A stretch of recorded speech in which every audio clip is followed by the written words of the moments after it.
Yun, oh. Yan, tumitira pala tayo ng 4140. 2 mild steel, yan, pinagdikit. Magkaibang uri ng materyales. Kaya ininit muna natin siya. Preheat natin ng 600. Yan, tapos tuloy-tuloy na ang tira dyan. Yan, nakikita nyo dyan, magkakaping na tayo dyan. Napakainit po niyan talaga. Kaya gumamit tayo ng kahoy. Ginawa nating yan, yung pagpapatungan ng ating kamay. Tapos yan yung setup natin, settings natin ng machine.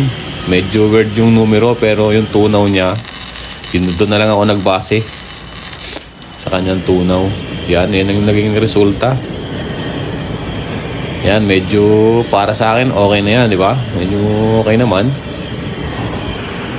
Tapos yun, binaliktad na nga namin. Pero yan, tuloy pala yung init namin dyan dahil medyo bumagsak yung temperatura niya.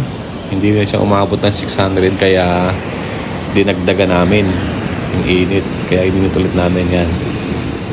So pag nag 600 na ulit, yun, tira na ulit. Yan. Yun nga, hindi na natin naipakita yung video nung nag-root pass tayo hanggang sa preparasyon. Dahil nga wala nang space yung ating cellphone. At ito na lang yung nakuna ng video, yung nagka-capping na. Final capping. Yung huling na yan, yung huling layer, kumbaga. Napansin nyo, gumamit tayo dyan ng ng ibang tawag dyan. Aluminum yan para panangga ng init. At the same time, naging guide na rin siya. Aluminum niya, kasi magandang aluminum kung gamitin natin guide. Gagaya niyan, kasi hindi siya nagbe-bend. Pag aluminum, hindi nagbe-bend pag kahit mainit na mainit. Hindi kagaya ng bakal mild steel. Yun nga, di ba? Ayos naman, di ba? Medyo straight naman siya. At yun na nga yung resulta. So ngayon, yung kabilang bibil naman, kaya lang wala ng oras. So kailangan pa nating i-post heat.